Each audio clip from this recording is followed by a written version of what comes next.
श्रीमद् भगवद गीता अध्याय 9।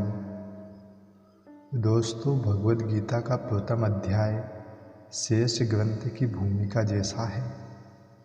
द्वितीय तथा तृतीय अध्याय में जिस आध्यात्मिक ज्ञान का वर्णन हुआ है वह रहस्य में कहा गया है।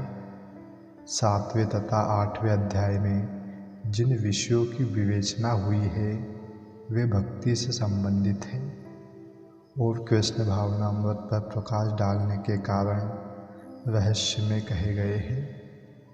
किंतु नवे अध्याय में तो अनन्य शुद्ध भक्ति का ही वर्णन हुआ है। फलस्वरूप यह परम रहस्य में कहा गया है। जिसे कृष्ण का यह परम रहस्य में ज्ञान प्राप्त है वह दिव्य पुरुष है। अतः इस संसार में रहते हुए भी उसे भौतिक क्लेश नहीं सताते।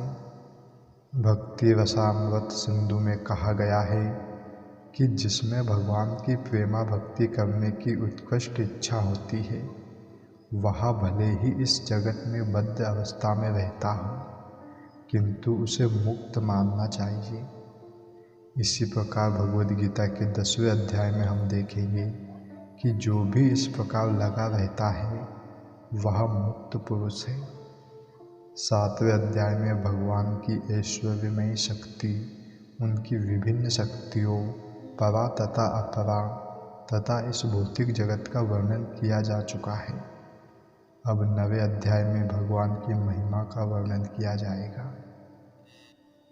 श्री भगवान कहते हैं, हे अर्जुन, चूँकि तुम मुझसे कभी ये विषय नहीं करते इसलिए मैं तुम्हें यह परम रहस्य में ज्ञान तथा अनुभूति बतलाऊंगा जिसे जानकर तुम संसार के सारे क्लेशों से मुक्त हो जाओगे।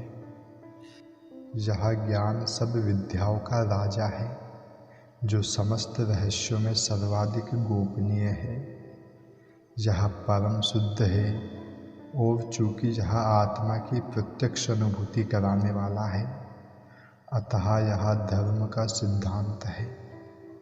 यह अविनाशी है और अत्यंत सुखपूर्वक संपन्न किया जाता है। हे परम तप, जो लोग भक्ति में श्रद्धा नहीं रखते वे मुझे प्राप्त नहीं कर पाते। अतः वे इस भौतिक जगत में जन्म मृत्यु के मार्ग पर वापस आते रहते हैं। यह संपूर्ण जगत मेरे अव्यक्त रूप द्वारा व्याप्त है। समस्त जीव मुझ में है किंतु मैं उनमें नहीं हूँ। तथापि मेरे द्वारा उत्पन्न सारी वस्तुएं मुझ में स्थित नहीं रहती। जरा मेरे योग ऐश्वर्य को देखो। यद्यपि मैं समस्त जीवों का पालक हूँ और सर्वत्र व्याप्त हूँ लेकिन मैं इस विराट अभिव्यक्ति का अंश नहीं हूँ क्योंकि मैं सृष्टि का कारण स्वरूप हूँ। जिस प्रकार सर्वत्र प्रवहमान प्रबल वायु सदैव आकाश में स्थित रहती है उसी प्रकार समस्त उत्पन्न प्राणियों को मुझ में स्थित जानो। हे कुंती पुत्र, कल्प का अंत होने पर सारे प्राणी मेरी प्रकृति में प्रवेश करते हैं और अन्य कल्प के आरंभ होने पर मैं उन्हें अपनी शक्ति से पुनः उत्पन्न करता हूँ। संपूर्ण विराट जगत मेरे अधीन है। यह मेरी इच्छा से बारंबार स्वतः प्रकट होता रहता है और मेरी ही इच्छा से अंत में विनष्ट होता है। यह भौतिक जगत भगवान की अपराशक्ति अभिव्यक्ति है। इसकी व्याख्या कई बार की जा चुकी है। सृष्टि के समय यह शक्ति महत्व तत्व के रूप में प्रकट होती है जिसमें भगवान अपने प्रथम पुरुष अवतार महाविष्णु के रूप में प्रवेश कर जाते हैं। वे अपने श्वास से असंख्य ब्रह्मांड निकालते हैं और इन ब्रह्मांडों में से हर एक में वे गर्भोदक साई विष्णु के रूप में प्रवेश करते हैं। इस प्रकार प्रत्येक ब्रह्मांड की सृष्टि होती है। वे इससे भी आगे अपने आप को क्षीरोदक साई विष्णु के रूप में प्रकट करते हैं और यह विष्णु प्रत्येक वस्तु में यहाँ तक कि प्रत्येक अणु में प्रवेश कर जाते हैं। इसी तथ्य की व्याख्या यहाँ हुई है। भगवान प्रत्येक वस्तु में प्रवेश करते हैं। जहाँ तक जीवात्माओं का संबंध है, वे इस भौतिक प्रकृति में गर्भस्थ किए जाते हैं और वे अपने अपने पूर्व कर्मों के अनुसार विभिन्न योनियां ग्रहण करते हैं।